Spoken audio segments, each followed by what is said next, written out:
Hello friends, स्वागत करता हूं फिर से एक नई वीडियो के साथ आपके अपने YouTube channel mission of target पर। तो फ्रेंड्स, अभी जो सेकंड सीटिंग का एग्ज़ाम हुआ था यानी 4 फरवरी को हिस्ट्री का, तो चलिए हम लोग उसको सॉल्यूशन करेंगे। और जो कि इंटर का अभी लिया गया था, चलिए हम स्टार्ट करते हैं और आपको सारा क्वेश्चन सॉल्यूशन करके दिखाएंगे। बहुत ही इंपॉर्टेंट क्वेश्चन सब पूछा था और बहुत ही आसान था। चलिए वीडियो को स्टार्ट करते हैं। पहला प्रश्न कुछ इस तरह था कि रामानंद के शिष्य कौन थे। देखिए दोस्तों, इसका जो शिष्य था रैदास भी था, कबीर भी और धन्न पीपा भी था। इनमें से सभी right answer option number D हो जाएगा। आप लोग आराम से मिलाते रहिए, बहुत इंपॉर्टेंट सवाल पूछा था। देखिए अगला सवाल क्या है कि तलवंडी किसका जन्म स्थान था। Right answer option number B हो जाएगा, गुरु नानक का जन्म स्थान था। चलिए अगला प्रश्न देखिए आपके स्क्रीन पर कि ख्वाजा मोइनुद्दीन चिश्ती की दरगाह कहाँ पर है। Right answer option number D हो जाएगा। आप लोग अच्छी तरह मिलाते रहिए, अजमेर में था। चलिए अगला प्रश्न देखिए क्वेश्चन नंबर 4 में कि काशी में किस प्रसिद्ध संत का जन्म हुआ था। राइट आंसर ऑप्शन नंबर ए हो जाएगा, मीराबाई का काशी में जन्म हुआ था। चलिए देखिए अगला प्रश्न देखिए, बीजक में किसके उपदेश संग्रहित है। राइट आंसर ऑप्शन नंबर ए हो जाएगा, कबीर का है। चलिए अगला प्रश्न देखिए क्वेश्चन नंबर 6 में हेन स्वांग किस देश के यात्री था। Right answer option number C हो जाएगा, चीन के यात्री था। देखिए दोस्तों, जो भी आंसर कराएंगे हम बिल्कुल 100% कराएंगे, एक भी गलत नहीं होगा। तहकीक हिंद किस यात्रा वृत्तांत है। राइट आंसर ऑप्शन नंबर ए हो जाएगा, अलबेरूनी का लिखा हुआ यात्रा वृत्तांत है। चलिए अगला प्रश्न देखिए आपके स्क्रीन पर कि मौर्य काल का प्रसिद्ध यूनानी यात्री कौन था। Right answer option number A B हो जाएगा, मेगस्थनीज था। चलिए अगला देखिए क्वेश्चन नंबर 9 में अलबेरूनी किसके साथ भारत आया था। राइट आंसर ऑप्शन नंबर ए हो जाएगा, महमूद गजनवी के साथ उन्होंने भारत पर तशरीफ लाया था। देखिए अगला प्रश्न, कैप्टन हॉकिंस किस मुगल शासक के दरबार में आया था। Right answer option number B हो जाएगा, जहांगीर के दरबार में इन्होंने सबसे पहले प्रवेश किया था। देखिए अगला प्रश्न देखिए, वीडियो को लाइक करते जाइए। आईना अकबरी कितने भागों में बटा हुआ था। Right answer option number D हो जाएगा, 5 वर्गों में बटा हुआ था। चलिए अगला प्रश्न देखिए, दिल्ली से दौलताबाद किस शासक ने अपनी राजधानी परिवर्तित किया था। Right answer option number B हो जाएगा, मोहम्मद बिन तुगलक। देखिए अगला प्रश्न नेक्स्ट क्वेश्चन, गुलबदन बेगम ने किसके आग्रह पर हुमायूं नामा लिखा था। Right answer option number B हो जाएगा, यानी हुमायूं नामा से अटैच क्या है, हुमायूं था, इसलिए उन्हीं के नाम पर उन्होंने एक किताब लिखा था। चलिए अगला प्रश्न देखिए क्या कहता है कि बादशाह नामा किसने लिखा था। Right answer option number C हो जाएगा, अब्दुल हमीद लाहौरी ने बादशाह नामक पुस्तक की रचना की थी। अगला प्रश्न क्या है कि फतेहपुर सीकरी को राजधानी किसने बनाया था। राइट आंसर ऑप्शन नंबर ए हो जाएगा, अकबर ने बनाया था। चलिए अगला प्रश्न देखिए क्वेश्चन नंबर 16 में अकबर ने किस सन में दीन इलाही चलाई थी। Right answer option number D हो जाएगा, 1582 ईस्वी में इन्होंने चलाई थी। देखिए अगला प्रश्न देखिए कि अकबर का संरक्षण कौन था। राइट आंसर ऑप्शन नंबर ए हो जाएगा, बैरम खान था। चलिए अगला प्रश्न देखिए कि भारत में मुगल वंश का संस्थापक कौन था। राइट आंसर ऑप्शन नंबर ए हो जाएगा, बाबर सबसे पहले मुगल वंश का नींव रखा था। चलिए अगला प्रश्न देखिए कि भारत का अंतिम मुगल सम्राट कौन था। Right answer option number C हो जाएगा, बहादुर शाह जफर था। चलिए अगला प्रश्न देखिए क्वेश्चन नंबर 20 में क्या कहता है, अकबर के समकालीन इतिहासकार कौन थे। Right answer option number B हो जाएगा, बदायूनी था। चलिए अगला प्रश्न देखिए आपके स्क्रीन पर कि दक्कन दंगा आयोग कब हुआ था। राइट आंसर उसका ऑप्शन नंबर ए हो जाएगा, 1875। चलिए अगला प्रश्न देखिए क्या कहता है कि कार्नवालिस कोड कब बना था। इसका right answer option number B हो जाएगा, 1793 ईस्वी में बना था। चलिए अगला प्रश्न देखिए, दामिने को क्या था। राइट आंसर ऑप्शन नंबर ए हो जाएगा, भूभाग था। चलिए अगला प्रश्न देखिए कि महलवारी भू राजस्व व्यवस्था किसके द्वारा लागू किया गया था। Right answer option number B हो जाएगा, लॉर्ड वेलेस्ली के द्वारा लागू किया गया था। चलिए अगला प्रश्न देखिए कि संथाल विद्रोह का नेता कौन था। राइट आंसर ऑप्शन नंबर ए हो जाएगा, सिद्धू कानू था। चलिए अगला प्रश्न देखिए कि फ्रांसिस बुकानंद कौन था। इसका right answer option number D हो जाएगा, सर्वेक्षक था। चलिए अगला प्रश्न देखिए, इंपॉर्टेंट प्रश्न पूछा था, ईस्ट इंडिया कंपनी की स्थापना कब हुई थी। Right answer option number B हो जाएगा, 1600 ईस्वी में उन्होंने पूछा था। चलिए अगला प्रश्न देखिए कि लक्ष्मीबाई के गोद के पुत्र का नाम क्या था। Right answer option number C हो जाएगा, दामोदर राव। अगला प्रश्न देखिए, जगदीशपुर में 1897 ईस्वी के विद्रोह का नेतृत्व किसने किया था। Right answer option number B हो जाएगा, कुंवर सिंह ने किया था। चलिए वीडियो को लाइक करते जाइए। देखिए 1897 ईस्वी के विद्रोह के समय इंग्लैंड का प्रधानमंत्री कौन था। Right answer option number C हो जाएगा, पामरस्टन।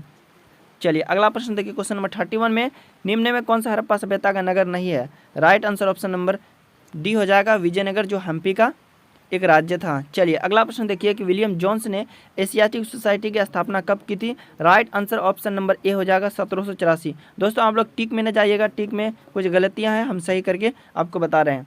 दयाराम साहनी ने हड़प्पा सभ्यता की खोज कब किया था? राइट आंसर ऑप्शन नंबर ए हो जाएगा 1921 ईस्वी में इन्होंने खोज किया था। चलिए अगला प्रश्न देखिए कि धौलावीरा किस राज्य में स्थित है? Right answer option number C हो जाएगा गुजरात राज्य में अवस्थित है। चलिए अगला प्रश्न देखिए आपकी स्क्रीन पर, मोहनजोदड़ो किस भाषा का शब्द है?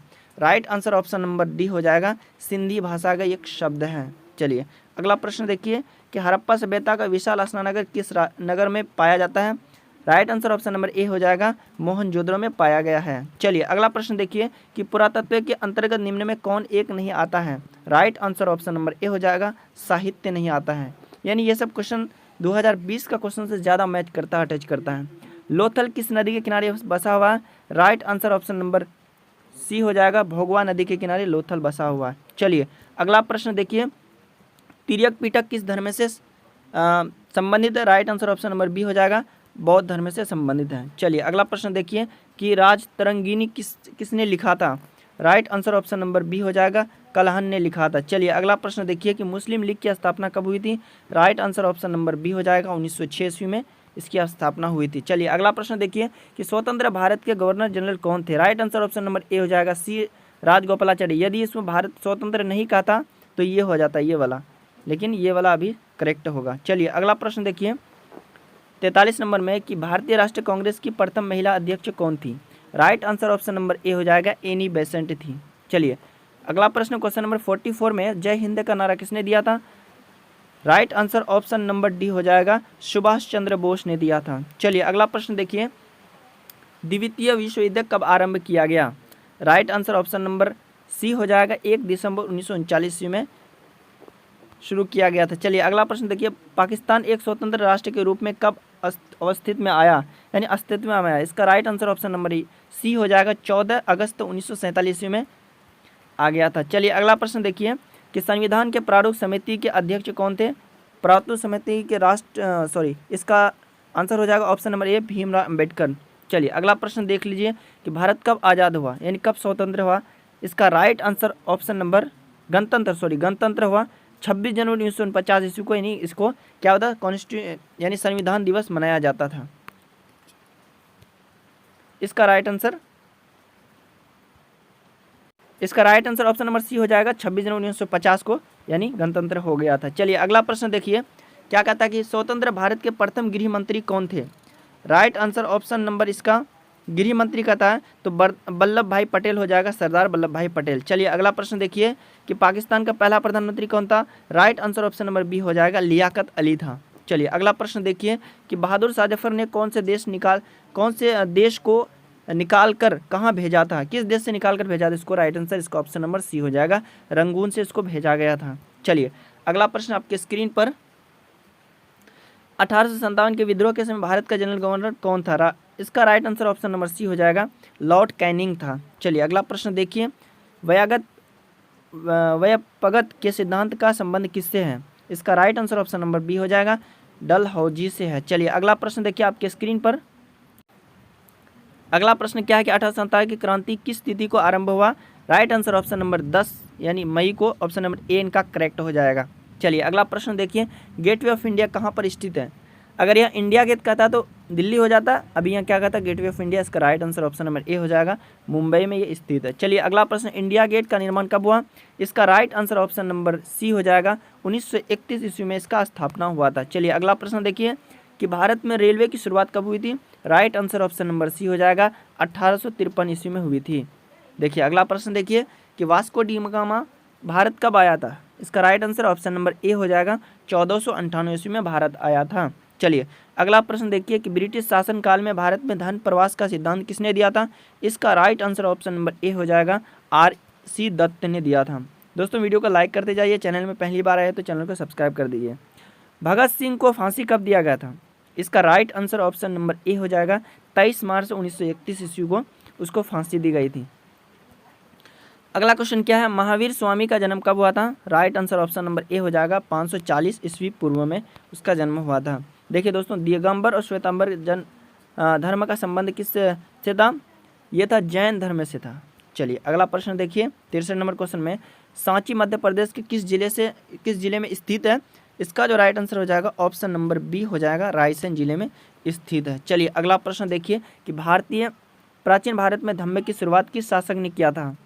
Right answer option number C हो जाएगा, अशोक ने किया था। चलिए अगला प्रश्न देख लीजिए कि अकबरनामा किसकी कीर्ति थी? इसका right answer option number D हो जाएगा, अबुल फजल की कीर्ति थी। चलिए अगला प्रश्न देखिए क्वेश्चन नंबर 66 में कि शेरशाह ने चौसा के युद्ध में किसे पराजित किया था? इसका right answer option number B हो जाएगा, हुमायूं को पराजित कर दिया था। चलिए अगला प्रश्न देख लीजिए कि जीतल किस धातु का होता है? जीतल जो होता है ना दोस्तों, ये होता ऑप्शन नंबर बी हो जाएगा, चांदी का एक धातु था जो हड़प्पा सभ्यता के काल पे इसका प्रचलित था। देखिए अगला प्रश्न क्या है कि जहांगीर का शासनकाल क्या था? राइट आंसर ऑप्शन नंबर ए हो जाएगा, 1605 से 1627 ईस्वी तक इसका चला था। देखिए अगला क्वेश्चन क्या है कि अकबर के काल में भूमि को कितने भागों में वर्गीकृत किया गया था? Right answer option number B हो जाएगा, 4 भागों में भूमि को वर्गीकृत किया गया था। चलिए अगला प्रश्न देखिए, नवरत्न किसके दरबार में था? ये अकबर के दरबार में था, क्योंकि 9 रत्न पाया जाता था। चलिए अगला प्रश्न देख लीजिए कि चौरा चौरी हत्याकांड कब हुआ था? Right answer option number D हो जाएगा, जिसमें टिक है उसमें ध्यान नहीं दीजिएगा, हम जो बताएंगे वही सही बताएंगे। शेरशाह पंजाब किसके नाम से जाना जाता है? Right answer option number B हो जाएगा, लाला लाजपत राय। चलिए अगला प्रश्न देख लीजिए, क्या कहता है साइमन कमीशन भारत कब वापस आया था? इसका right answer option number B हो जाएगा, 1928 ईस्वी में आया था। चलिए अगला प्रश्न देखिए कि निम्न में कौन सा आंदोलन डांडी मार्च से शुरू हुआ था? Right answer option number B हो जाएगा, सविनय अवज्ञा आंदोलन। चलिए अगला प्रश्न देखिए कि डांडी किस राज्य में स्थित है? इसका right answer option number B हो जाएगा, गुजरात में, जो नमक कानून से संबंधित था। चलिए अगला प्रश्न देख लीजिए कि महात्मा गांधी ने पहला किसान आंदोलन कहाँ शुरू किया था? Right answer option number B D हो जाएगा, चंपारण यानी बिहार से पहला आंदोलन शुरू किया था। चलिए अगला प्रश्न देखिए कि 1942 में कौन सा आंदोलन हुआ था? Right answer option number D हो जाएगा, भारत छोड़ो आंदोलन हुआ था। चलिए अगला प्रश्न देख लीजिए कि रोलेट एक्ट किस वर्ष पारित हुआ था? Right answer option number C हो जाएगा, 1919 ईस्वी में पारित किया गया था।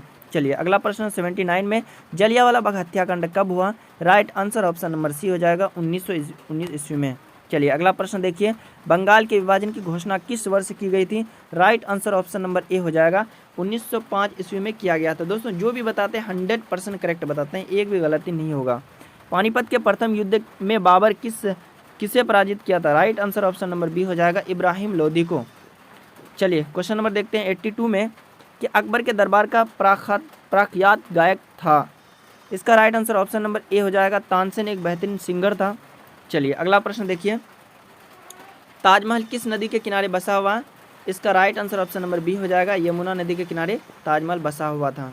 चलिए अगला प्रश्न देखिए, सुलह कुल की नीति किसने अपनाई थी? Right answer option number B हो जाएगा, अकबर ने अपनाई थी। चलिए अगला प्रश्न देखिए, क्वेश्चन नंबर 85 में कि किस मुगल शासक ने हिंदुओं पर जजिया कर लगाया था? इसका right answer option number B हो जाएगा, अकबर ने लगाया था। चलिए अगला प्रश्न देखिए, 88 में रूस में भारत का विद्यावाद का जनक किसे कहा जाता है? इसका right answer option number C हो जाएगा, जीएस लिविदेव। बहुत इंपॉर्टेंट सवाल पूछा था। यूनेस्को द्वारा किस वर्ष हम्पी विश्व धरोहर का एक स्थल घोषित किया गया था? Right answer option number D हो जाएगा, 1986। चलिए अगला प्रश्न देखिए, क्या कहता है विजयनगर का महानतम शासक कौन था? इसका right answer option number B हो जाएगा, कृष्णदेव राय। चलिए अगला प्रश्न देखिए आपके स्क्रीन पर कि हम्पी किस राज्य में स्थित है? Right answer option number D हो जाएगा, विजयनगर में स्थित है। चलिए अगला प्रश्न देखिए कि विजयनगर साम्राज्य की स्थापना कब हुई थी? इसका right answer option number C हो जाएगा, 1336 ईस्वी में। अगला प्रश्न देखिए कि अंगुत्तर निकाय के अनुसार महाजन पदों की संख्या कितनी थी? Right answer option number B हो जाएगा, 16 थी। चलिए अगला प्रश्न देखिए कि मगध साम्राज्य की स्थापना कब हुई थी? ऑप्शन नंबर ए हो गया, बिंबिसार। चलिए अगला प्रश्न देखिए क्वेश्चन नंबर 93 में चंद्रगुप्त मौर्य के शासनकाल कब तक थी? Right answer option number D हो जाएगा, 323 से 298 ईस्वी पूर्व थी। चलिए अगला प्रश्न देखिए, विक्रमादित्य की उपाधि किस सम्राट ने ग्रहण की था? इसका right answer option number B हो जाएगा, चंद्रगुप्त द्वितीय ने इसका ग्रहण किया था। चलिए अगला प्रश्न, अशोक किस वंश का शासक था? Right answer option number B हो जाएगा, मौर्य वंश के शासक था। चलिए अगला प्रश्न देखिए, मौर्य समाज का प्रथम शासक कौन था? इसका right answer option number B हो जाएगा, चंद्रगुप्त मौर्य था। चलिए अगला प्रश्न देखिए, महाभारत की रचना किस भाषा में हुई थी? इसका राइट आंसर ऑप्शन नंबर ए हो जाएगा, संस्कृत भाषा में हुई थी। चलिए अगला प्रश्न है, पुराणों की संख्या कितनी थी? Right answer option number C हो जाएगा, 18 थी। चलिए अगला प्रश्न देख लीजिए, आश्रम व्यवस्था में कितने प्रकार के आश्रमों का उल्लेख है? इसका right answer option number B हो जाएगा, 4 प्रकार का उल्लेख था। चलिए अगला प्रश्न देख लीजिए कि अश्वमेध यज्ञ का आयोजन क्यों किया जाता था। इसका राइट आंसर था ऑप्शन नंबर ए था, यानी शाही संप्रभुता के लिए, यानी शांति के लिए। दोस्तों वीडियो अच्छी लगी होगी, वीडियो को लाइक कर दीजिए और चैनल को सब्सक्राइब कर दीजिए। Thank you.